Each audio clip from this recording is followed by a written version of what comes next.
Welcome, everyone, to the Meaningful Hearts podcast, where we discuss the everyday questions that make us or break us if we let them. With your hosts, Drew and Daniela. Take our hands and let's walk this journey together.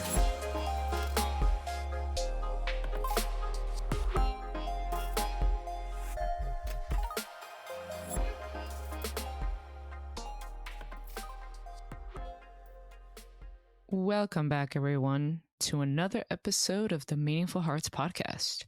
Last week, you had me, and this week, you also have me. Sometimes in life, things happen, and we have conflicting schedules, Drew and I, or we're very busy. We're actually preparing ourselves for a trip that we have coming up next week, but we want to make sure that we are here because consistency is important.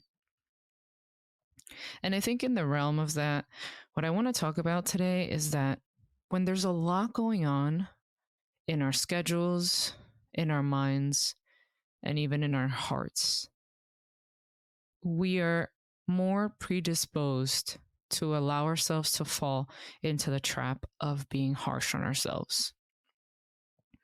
Like for me, I have a ton of work that I need to get done.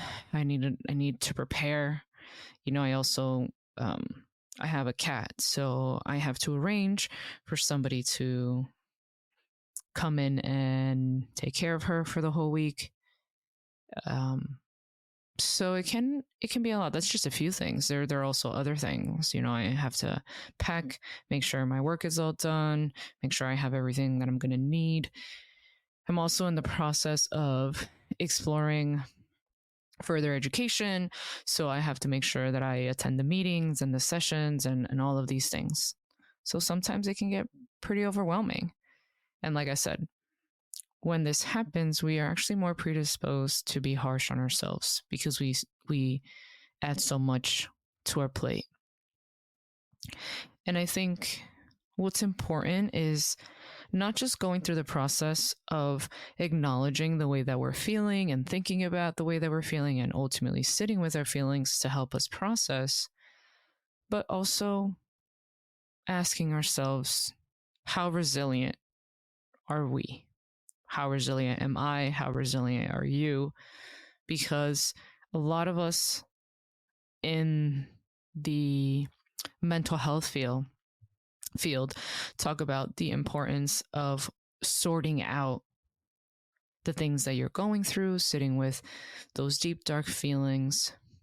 But recently in my work, I've actually realized something that has been helpful for my clients is not just sitting with them and validating their feelings and hearing their stories, but also really noticing and paying attention to how they make it through those things.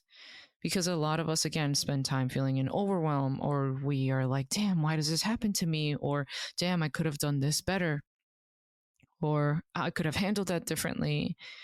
And when we look back on experiences, we're more likely to think, how could we have done that better? Or I can't believe that happened to me, or be resentful, or be spiteful, and be all wrapped up in the negative. And I think the approach that I've started to take, or not started to, but in little bits and pieces in some ways, yes.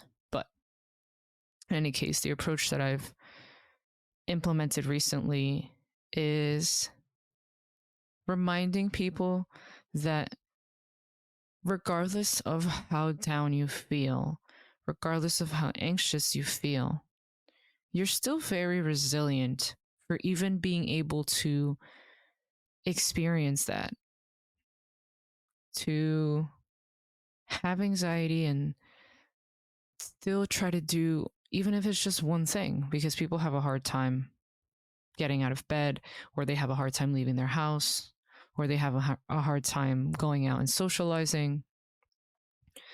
But somehow, some way, you still are alive.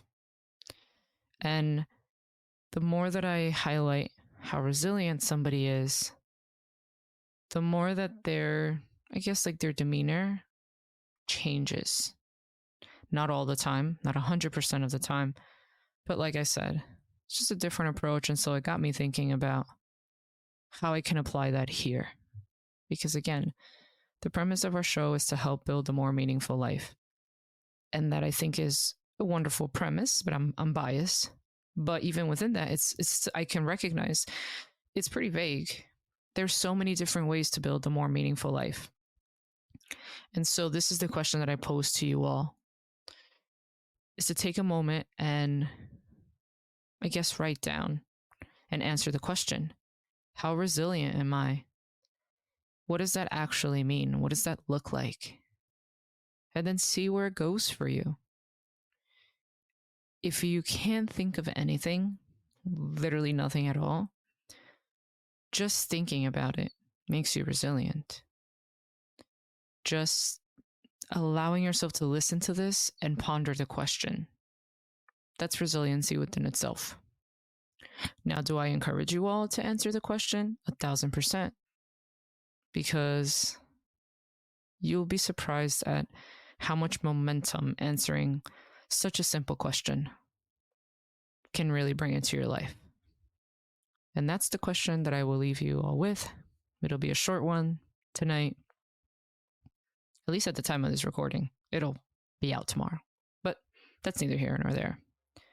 I do encourage you all to answer the question. And hopefully Drew and I will be back together on the next one. Thank you all for listening.